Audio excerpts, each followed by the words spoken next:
Hello, and welcome to this session on empiricism.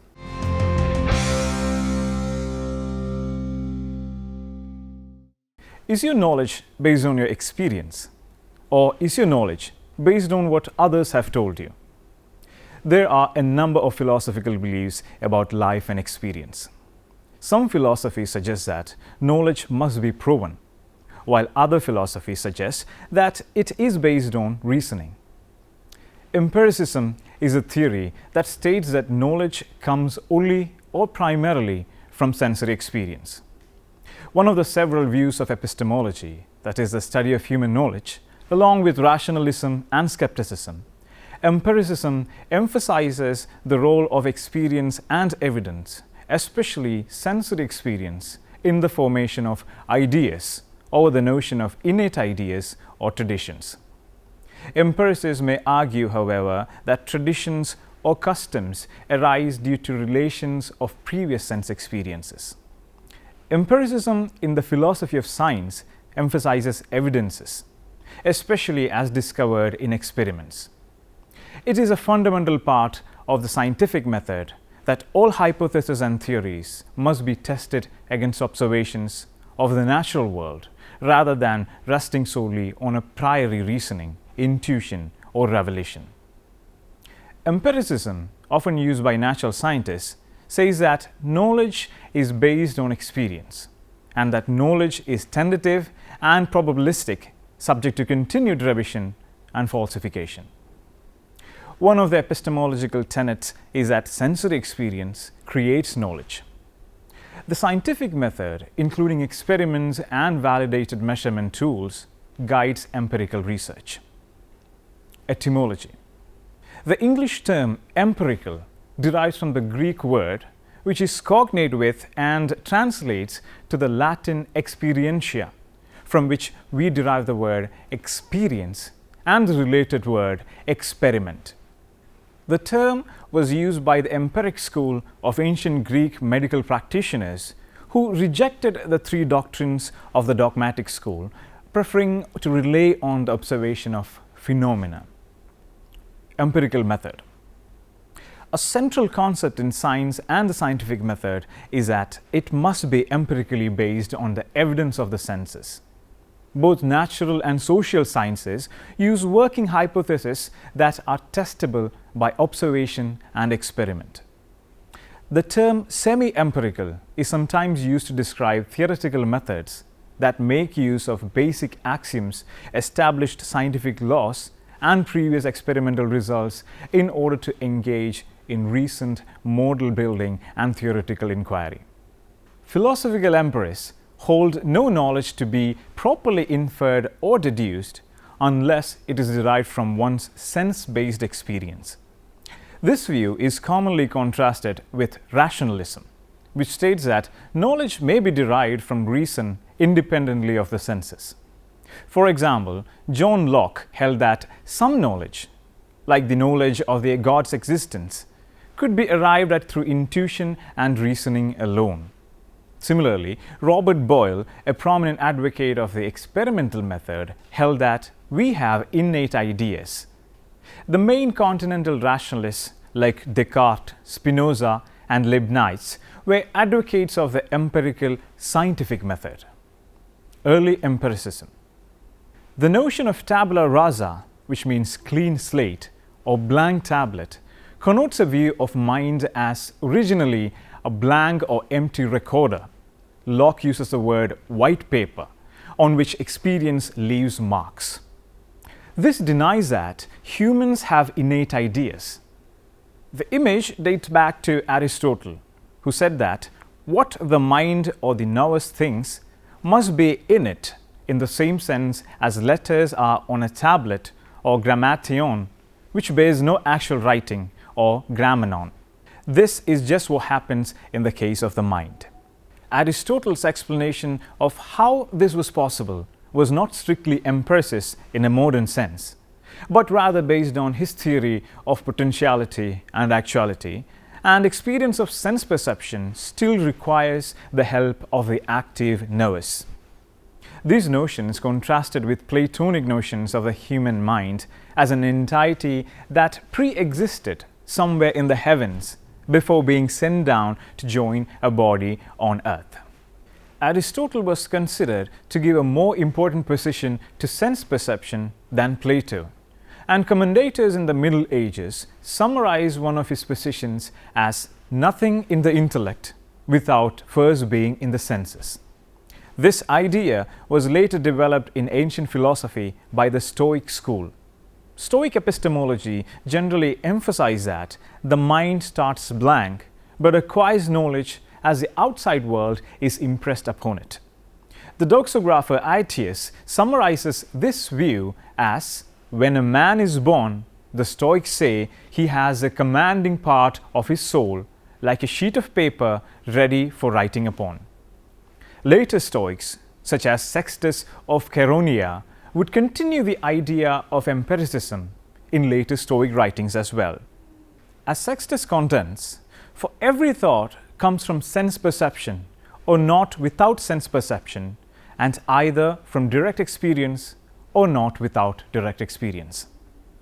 During the Middle Ages, Aristotle's theory of tabula rasa was developed by Islamic philosophers, starting with Al-Farabi, developing into an elaborate theory by Avicenna and demonstrated as a thought experience by Ibn Tufayl. For Avicenna or Ibn Sina, for example, the tabula rasa is a pure potentiality that is actualized through education, and knowledge is attained through empirical familiarity with objects in this world from which one abstracts universal concepts, which is later developed through a syllogistic method of reasoning, in which observations lead to propositional statements which, when compounded, lead to further abstract concepts. The intellectual self develops from a material intellect known as al-aql al-hayulani, which is a potentiality that can acquire knowledge, to the active intellect known as al-aql al-fa'il, the state of the human intellect in conjunction with the perfect source of knowledge.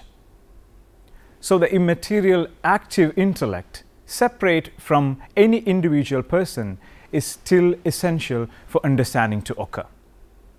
In the 12th century BC, the Andalusian Muslim philosopher and novelist Abu Bakr ibn Tufayl, also known as Abu Bakr or Ibn Tufayl in the West, included the theory of tabula rasa as a thought experiment in his Arabic philosophical novel called Hayy ibn Yaqdhan, in which he depicted the development of the mind of a feral child from a tabula rasa to that of an adult in complete isolation from society on a desert island through experience alone. The Latin translation of his philosophical novel, which is entitled Philosophical Autodidactus, which was published by Edward Pocock the Younger in 1671, had an influence on John Locke's formulation of tabula rasa in his work An Essay Concerning Human Understanding. A similar Islamic theological novel called Theologus Autodidactus was written by the Arab theologian and physician Ibn al-Nafis in the 13th century. It also dealt with the theme of empiricism through the story of a feral child on a desert island, but departed from its predecessor by depicting the development of the protagonist's mind through contact with society rather than in isolation from society.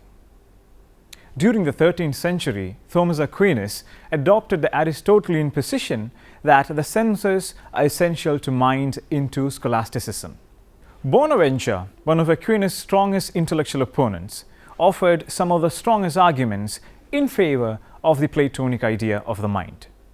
The decidedly anti-Aristotelian and anti-clerical music theorist Vincenzo Galilei, father of Galileo and the inventor of monody, made use of the method in successfully solving musical problems. Firstly, of tuning such as a relationship of pitch to string tension and mass in stringed instruments, and to volume of air in wind instruments.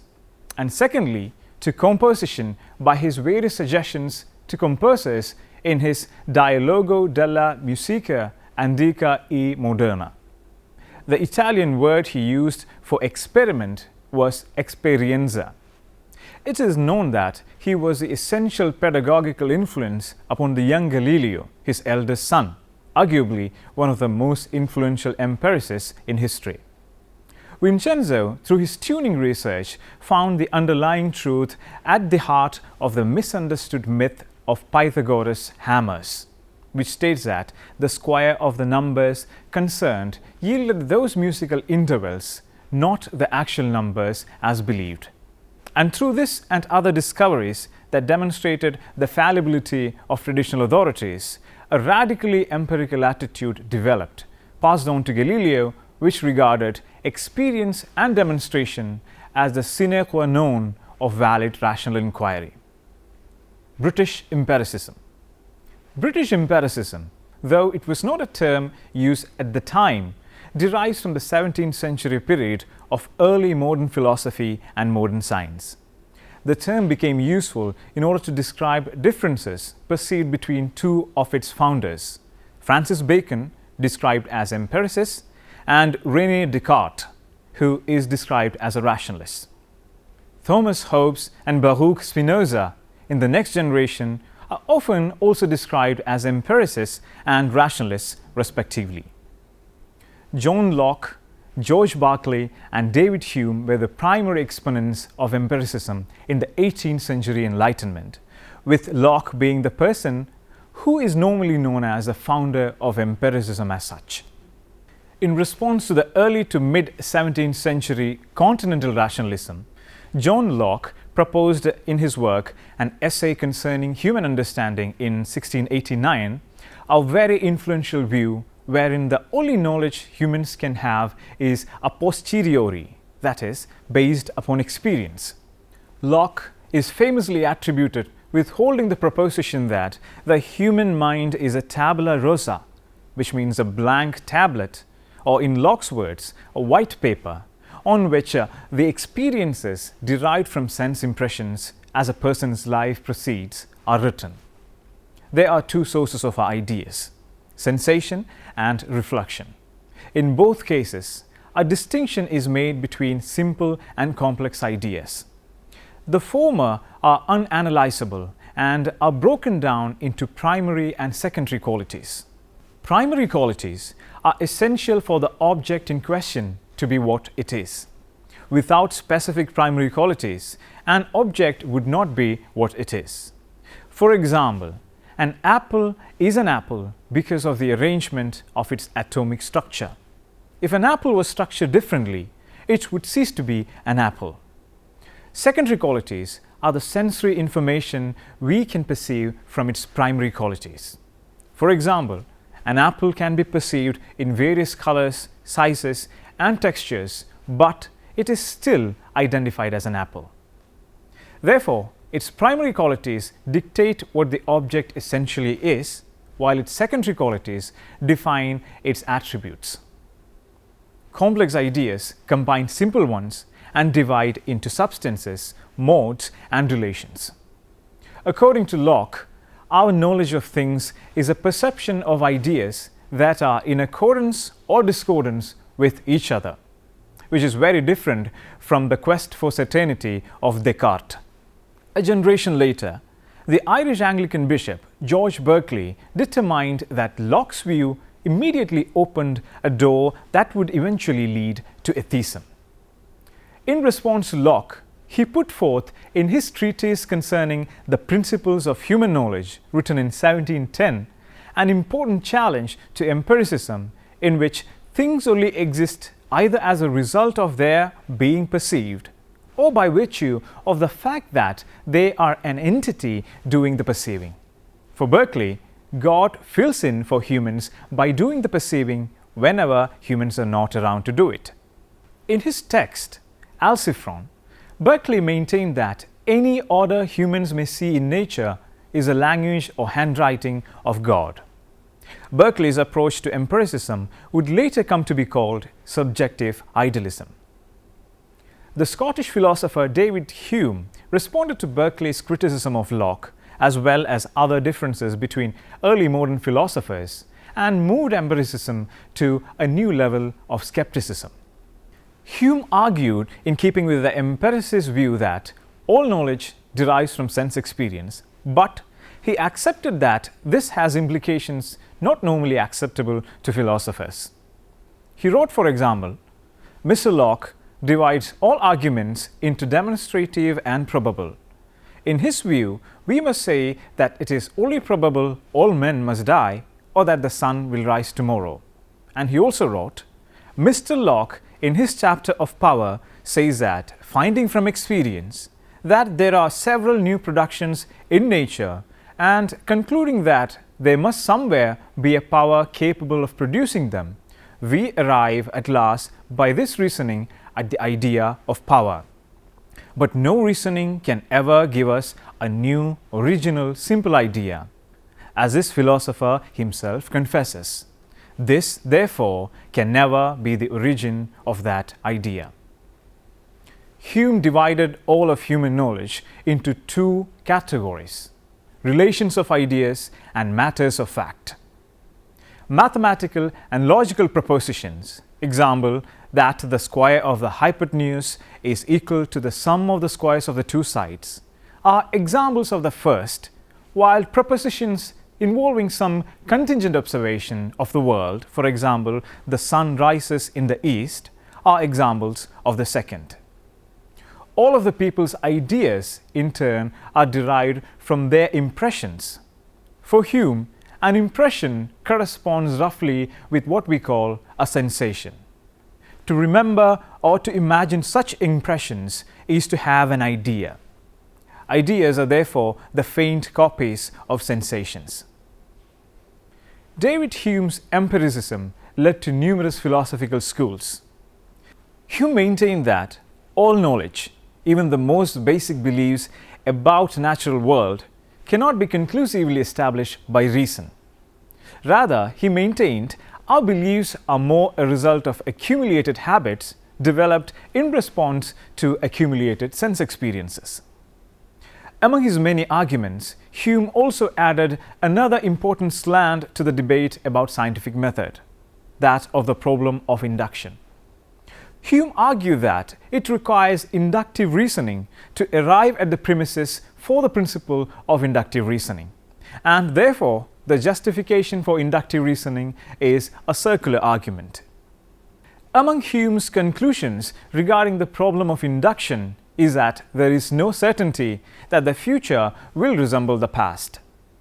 Thus, as a simple instance posed by Hume, we cannot know with certainty by inductive reasoning that the sun will continue to rise in the east, but instead come to expect it to do so because it has repeatedly done so in the past. Hume concluded that such things as belief in an external world and belief in the existence of the self were not rationally justifiable. According to Hume, these beliefs were to be accepted nonetheless because of their profound basic instinct and custom. Hume's lasting legacy, however, was a doubt that his skeptical arguments cast on the legitimacy of inductive reasoning, allowing many skeptics who followed to cast similar doubt. Phenomenalism, logical empiricism, pragmatism, and rationalism. Phenomenalism. Most of Hume's followers have disagreed with his conclusion that belief in an external world is rationally unjustifiable, contending that Hume's own principles implicitly contained the rational justification for such a belief, that is, beyond being content to let the issue rest on human instinct, custom, and habit. According to an extreme empiricist theory known as phenomenalism, anticipated by the arguments of both Hume and George Berkeley, a physical object is a kind of construction out of our experiences. Phenomenalism is a view that physical objects, properties, events, whatever is physical, are reducible to mental objects, properties, and events. Ultimately, only mental objects, properties, events exist. Hence, the closely related term, subjective idealism. By the phenomenalistic line of thinking, to have a visual experience of a real physical thing is to have an experience of a certain kind of group of experiences. This type of set of experiences possesses a consistency and coherence that is lacking in the set of experiences of which hallucinations, for example, are a part. As John Stuart Mill put it in the mid-19th century, matter is the permanent possibility of sensation. Mill's empiricism went a significant step beyond Hume in still another respect, in maintaining that induction is necessary for all meaningful knowledge, including mathematics. Logical empiricism. Logical empiricism was an early 20th century attempt to synthesize the essential ideas of British empiricism. Example, a strong emphasis on sensory experience as the basis for knowledge, with certain insights from mathematical logic that had been developed by Gottlob Frege and Ludwig Wittgenstein. Some of the key figures in this movement were Otto Neurath, Moritz Schlick, and the rest of the Vienna Circle, along with A.J. Ayer, Rudolf Carnap, and Hans Reichenbach. The neo-positivists subscribed to a notion of philosophy as the conceptual clarification of the methods, insights, and discoveries of the sciences. They saw in the logical symbolism elaborated by Frege and Bertrand Russell a powerful instrument that could rationally reconstruct all scientific discourse into an ideal, logically perfect language that would be free of the ambiguities and deformations of natural language. This gave rise to what they saw as metaphysical pseudo-problems and other conceptual confusions. By combining Frege's thesis that all mathematical truths are logical with the early Wittgenstein's idea that all logical truths are mere linguistic tautologies, they arrived at a twofold classification of all propositions: the analytic or the priori and the synthetic or a posteriori. On this basis, they formulated a strong principle of demarcation between sentences that have sense and those that do not, the so-called verification principle. Any sentence that is not purely logical or is unverifiable is devoid of meaning. As a result, most metaphysical, ethical, aesthetic, and other traditional philosophical problems came to be considered pseudo-problems. Pragmatism. In the late 19th and early 20th century, several forms of pragmatic philosophy arose. The ideas of pragmatism, in its various forms, developed mainly from discussions that took place while Charles Sanders Peirce and William James were both at Harvard in the 1870s.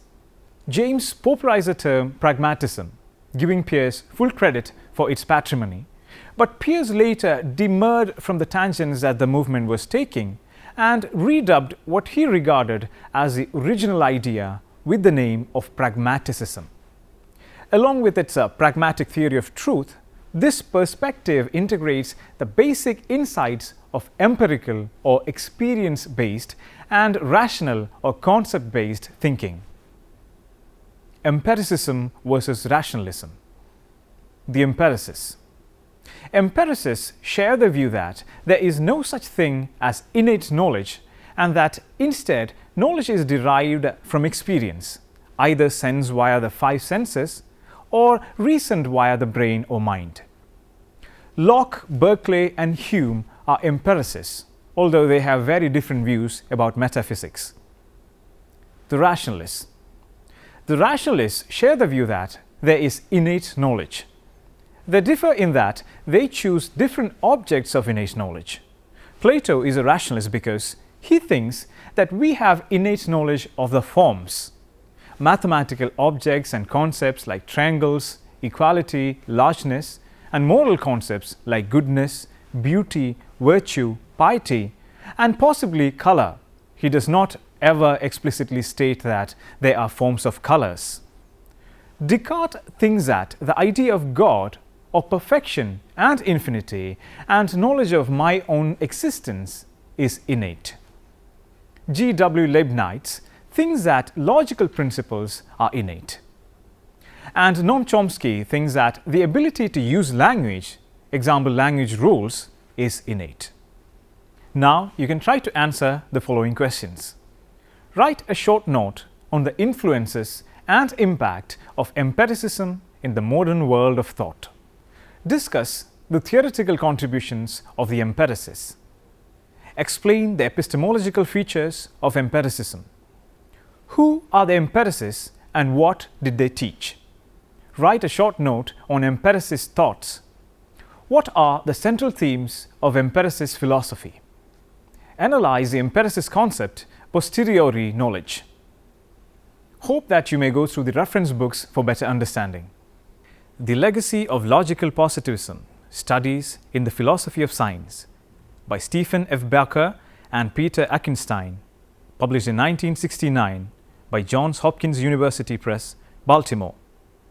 The Problem of Empiricism from the Journal of Philosophy by R. Chisholm in 1948.